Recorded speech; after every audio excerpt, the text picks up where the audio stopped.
Good morning and welcome to My West Michigan. It is Monday, September 23rd. It is the first day of fall. Woohoo! We're being festive here today. Yeah. Here's a look outside from our WZZM 13 tower cam. Oh, it's a little nice big puffy clouds in the sky. Yeah, it's a little pretty dark. Yeah, I was about to say, I can't see anything but the sky. Yep. Thank you to Kirk for the decor at the table. But we think it might be from the weekend news, right? You cobbled it together and made it very beautiful. Beautiful autumnal You did? equinox Look at that. presentation. Yes, Lovely. wherever it came from, we appreciate it. We sure do. It's very festive. Did you guys get a lot of rain at your house overnight? I didn't hear a thing, but I think yes. We did not get very much at Montgomery Manor in Muskegon. No, we got almost 2.5 inches down in Gaines Township. Most of it came like overnight from 9:30 on, but my gosh, nothing like what they're getting in Texas. Have you seen this video of the coffins floating in a cemetery near Houston? That's awful. One of the coffins actually floated into the intersection of a highway, but it was secured and returned by police. Oh, that's awful. I know, some parts of southeast Texas. 45 inches of rain from Tropical Storm Imelda. Oh, my Been a tough heavens. season so far. Phew, guess so. That's rough. Yeah. Another big news, Emmy Awards were handed out last night. Game of Thrones, woohoo, secured its place in Emmy lore by tying its own record for the most Emmys won by a single series in a single season. Yeah, it was a bittersweet farewell for the HBO fantasy, which won 12 trophies for the series' final season, including Best Drama Series. Drama's Best Actor Emmy went to Pose star Billy Porter. He made history as the first openly gay black man to win an Emmy in that category.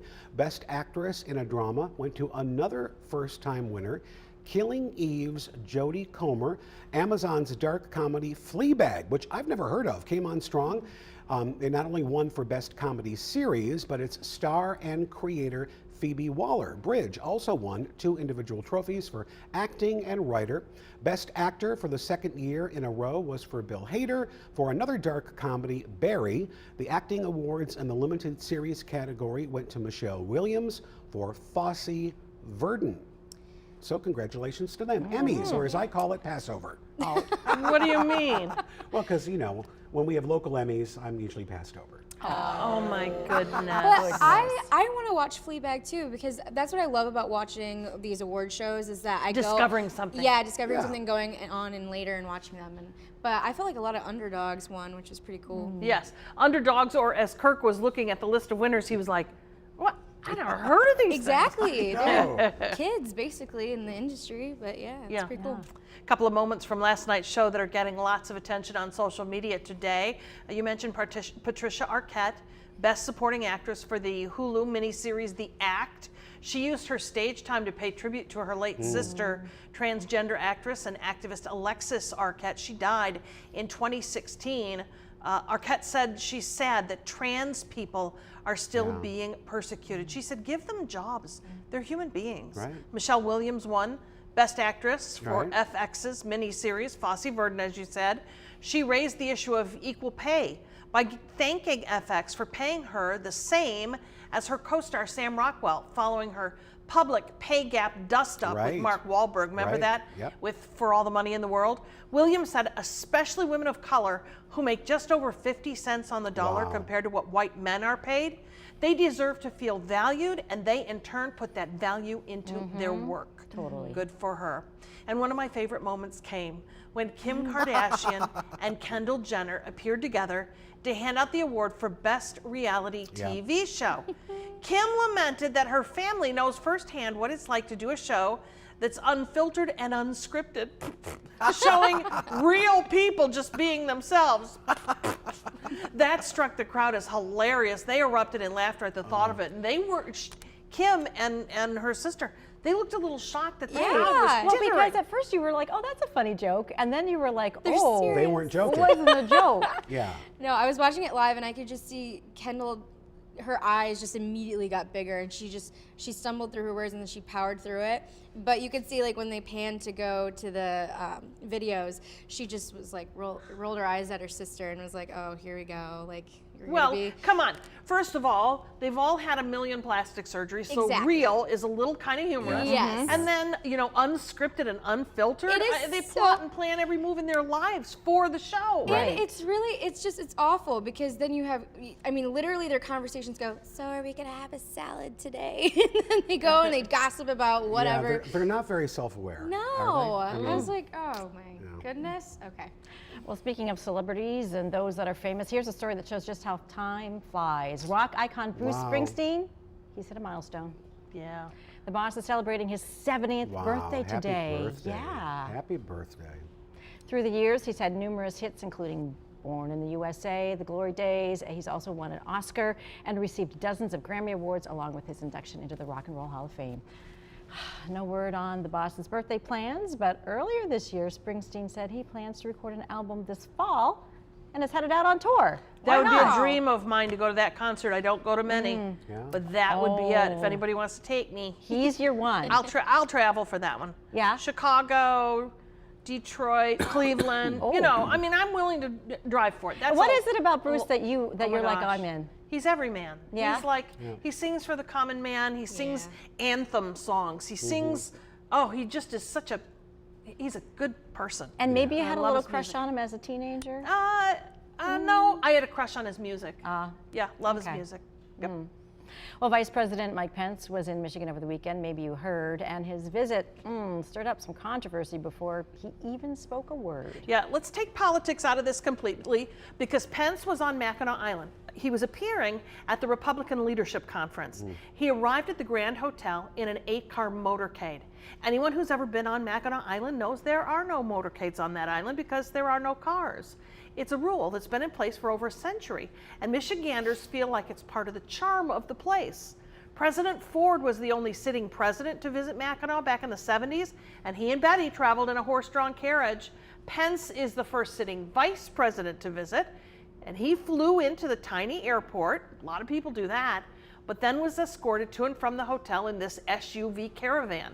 Folks on social media lost their collective minds. How dare Pence break the tradition, they said, or think he's too good for the rules and the lifestyle of that tiny island. Again, politics aside, I don't even know what he said this weekend. I want to know if you think this was an arrogant move, as so many people have described it, or if safety trumps all. And he had to do this. The times are different from when Ford was president and up on that But island. 8 cars, did he need 8? Well, the media.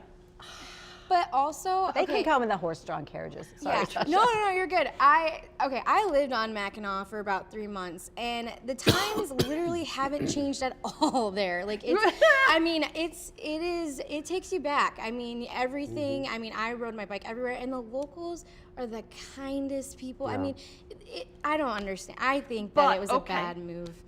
The times on the island haven't changed, but people, human beings have changed. Yeah. Our world has changed. Yeah. It's a much more dangerous place. I feel, it was an extreme circumstance. Yeah. I kind of agree with you, Val. I don't know, 8 may have been overkill, but, his they have to keep up with him. They couldn't exactly ride in a carriage and, Yeah.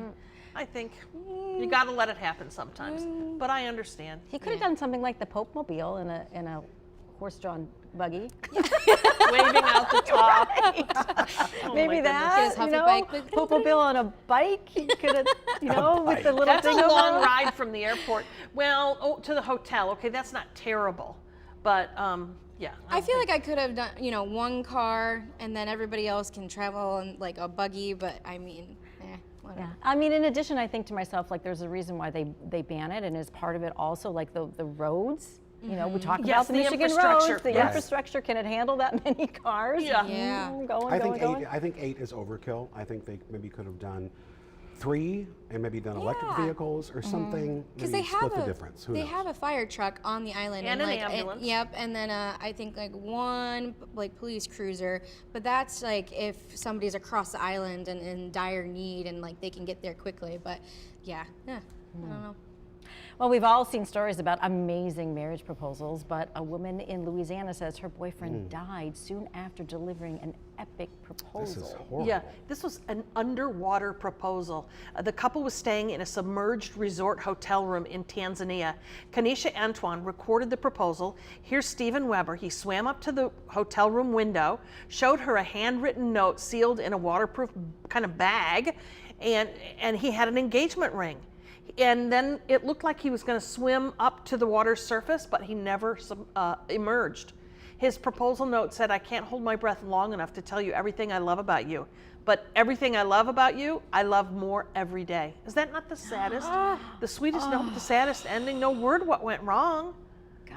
Oh my gosh. Yeah, that's she posted awful. about it on Facebook. That's terrible. That is just I'm just, awful. I'm He lost was for free words. diving. Oh, He had to okay. hold his breath to get down that deep and to be able to put that in the window. Must have just run out of I air. just I mean, wonder yeah. why he didn't Well, use. and was he overcome by they didn't anticipate what that emotion of that moment would do Yeah, to the him maybe adrenaline. when he was down there? Oh gosh, it's His just lungs probably just heartbreaking. went.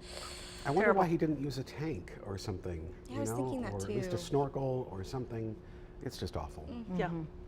And speaking of weddings, the father-daughter moments at the wedding are always a big deal. Everybody tries to take it up a notch. This one really went up a notch. Yeah, a father of the bride shocked his daughter with a speech that turned into a Hollywood blockbuster, showing his mission to bring her beloved childhood doll to the wedding.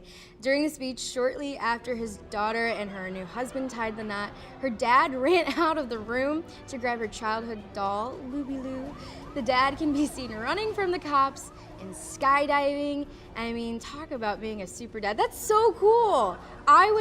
She probably bald, but oh yeah, you can kind of see her right there, but it's so Oh, cool. it's adorable. It went viral, and I'm like, there's no way this dad jumped out of a plane, and he did. He That's sure cute. did. He had access to To a lot of things. a lot Yeah. of things. Yeah, I didn't think about Privilege that. sitting in that room right, Right. Seeing like Secret Service, I don't know. Whew. But yeah. Oh, there's Lobby Lou. Aww. there. Cute. And when it comes to weddings, there's a lot to think about. How many people are going to invite? Is there going to be an open bar? What you're going to have on the menu? Something interesting though, a Novi Money survey found that there's a direct correlation between how much you spend and the success of your marriage. Now you might think if you spend too much, that's where the divorce comes in, but not so. 40% of divorced couples say they spent less than $1,000 on their wedding. So if you cheap it up, you don't have enough invested in it. Do you That's think what I'm maybe thinking. that's what it is? Oh. I was kind of a little surprised to hear this. But you can't spend too much either because there's a tipping point. So majority of couples who've been spent between $5,000 and $10,000 on their wedding, they've been married at least 10 years or more. $5,000 and $10,000. $5,000 to $10,000. Wow. Yeah. Huh, that's wild. Yeah, I think it's doable. It's definitely doable. I think mine was like 6. So there, I'm right in that sweet spot. Yeah. I'm going to be you. married at least 10 years. Oh, that's so wonderful. Lovely to think about. All right, well, if your child loves Disney, they can now add a pinch of magic to their bedtime routine. They can say goodnight to Mickey or Woody or Jasmine or Yoda or Spider-Man. Disney is bringing back its Disney Bedtime Hotline, and I know what you're thinking about, Kirk. You're like, you would like to have Spider-Man say goodnight to you. Or Yoda. Or Yoda. Yoda. From now, just a couple more days left, from now until September 30th, your child can call up the Disney Bedtime Hotline and hear a special goodnight message from 7 Disney characters. Its purpose is to help parents put their child to bed. 77% say they are exhausted by the process, according to a study. Wow. The number right there on your screen, toll free. I wanna Disney call it hopes right the now. message will give kids something to look forward to for bedtime. You should And- do it, That's Kirk, and then we can cute. hear what it's like. I want to call it right now. And cause them to ask for a little something from the Disney store come Oh. Christmas time, right? Oh yeah.